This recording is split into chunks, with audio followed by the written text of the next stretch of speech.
Nahajamo se v galeriji Rika Debenjaka v Kanalu, precej simbolična za mene razstava, ker galerijo poznam že od samih, rečemo, je kraj, v katerem sem odraščal in obiskoval to galerijo že od otroških let dalje in je potem še ta povezava nekako pustila nek sled.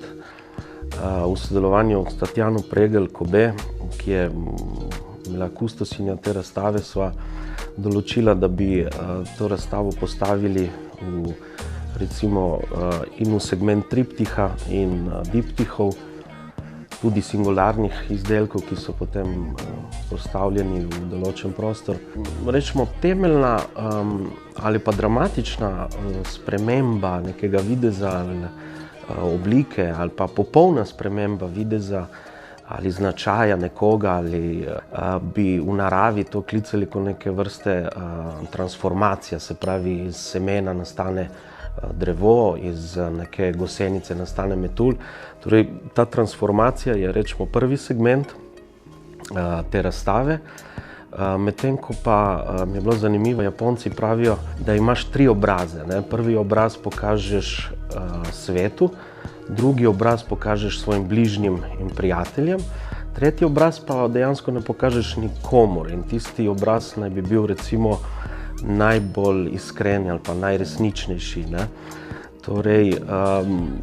naslov Brezobrazi te razstave bi, recimo, opisoval nek odnos do sebe in do drugih. Ta odnos je, recimo, s to serijo, s tem nizom slik prikazan skozi, rečemo, doprsne neke portrete, ki so, recimo, z navidezno naključnimi barvnimi nanosi,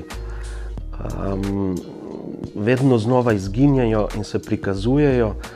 Torej, govorimo o neki fluidnosti identitete ali pač identiteto, ki si jo pol gledalec sam, recimo, predstavi in prikazuje. Govorimo seveda pol o neki brezosebnosti, o neki anonimnosti in, recimo, da je metafora teh, neka likovna metafora teh del bi bila, da govorijo o tej navidezni naključnosti, torej v tem trenutku je in v naslednjem hipu pa je več ni.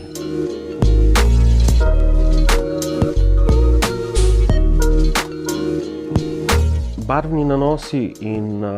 recimo, vsa ta gestualika tukaj pri tem opusu je tisto abstrahiranje, ki pri meni se vedno znova ponavlja in določa neko vrsto, obliko in neko figuro, ki se potem poveže. Nadaljevanje tega opusa je, recimo, nastala tudi, ker je v preteklih letih se pojavila ena oblika nekih portretov, ki so takrat še govorili o tem nehumanem obrazu, se pravi o nekem obrazu, ki ne pripada človeškemu in tole brisanje tega pogleda, ki zre nekam, kjer v neko neskončnost skozi nek, recimo, tudi prostor in ni definiran, vedno postavljen s tem modrino ali pa sivino, kot da bi to bilo neke vrste neka črna luknja, torej neko potovanje skozi čas in prostor. V vrtincu vsega tega je tale obraz postal toliko zmaličen, da ni več prepoznati lahko kakšen del ušesa ali pa brade ali pa vratu, ampak vse ostalo je kar naenkrat izginilo, in to izginjanje je pritegnilo in me zanimivo bilo, ker nanosi barv pri tem delu je zelo podobno kot v prejšnjih delih ostajal, se pravi, se zavedam, da bom naredil nekaj takega, ampak rezultat je potem pa zelo,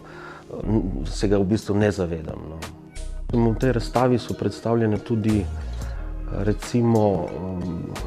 starejša dela, nekatera, torej en triptih, ki je bil naslikan, mislim, da leta 2014 in je Ta triptih prikazuje zelo groteskno in eno dramatično podobo, ki je verjetno bila povezana s to spremembo, s to, sem rekel na začetku, to transformacijo. Iz tega lepega postane potem duša čustveno z nekimi dobesedno življenjskimi dogodki tudi povezana z neko dramatičnostjo, in ta dramatičnost je potem morala iti na platno, in občutek je potem definitivno tudi pri pogledu teh grotesknih podob zelo težka ali pa zelo čustvena, zelo temačna, in ta temačnost je tudi kdaj en šok tudi za gledalca, ker navajeni ali pa vedno znova ta barva naj bi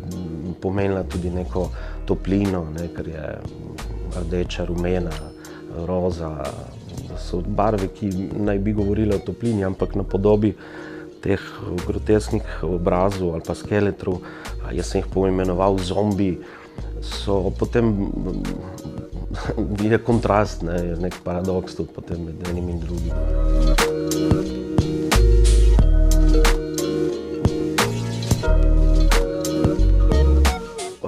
Portret naj bi vedno, jaz bi moral poznati to osebo, se pravi, jaz bi se moral s to osebo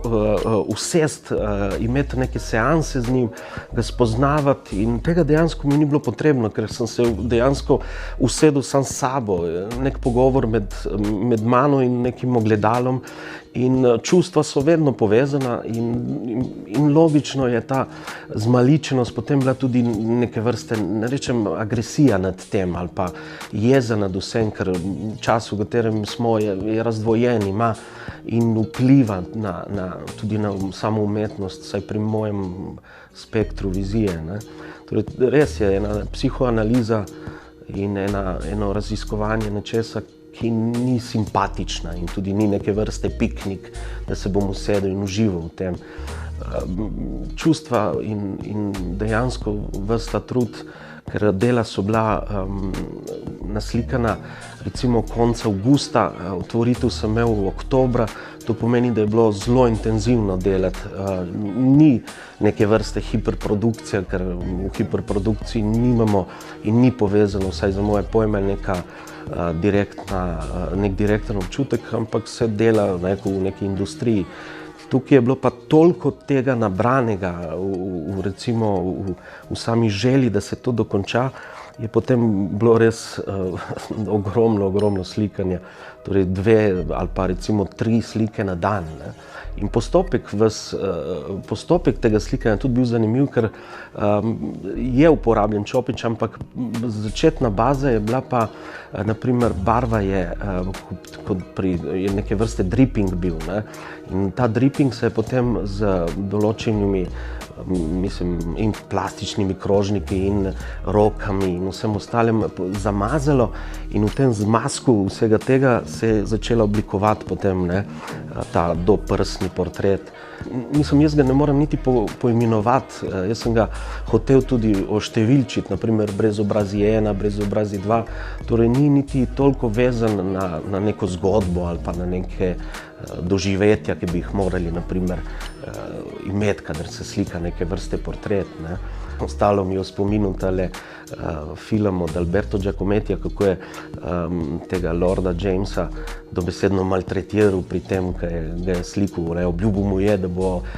portret narejen v 4 urah, pol se pa vse to zavleklo na 14 dni. In dobesedno mu je moral strgati sliko ven iz roke, da je dosegel ta rezultat končanega. Zdaj, če omenjam potem tega irskega slikarja Francis Bacona, ki verjetno na nekaterih slikah asociira tudi to njegovo svobodo in podobo, moram priznati, da nisem ga niti gledal, niti bil dosti povezan s tem njegovim stilom ali pa slikarskim prijemom. Bolj me je bilo zanimivo, intrigirano me je, če že omenim njega, ta svoboda in iskanje te neke svobode, torej da se zapusti tisti določeno shemo,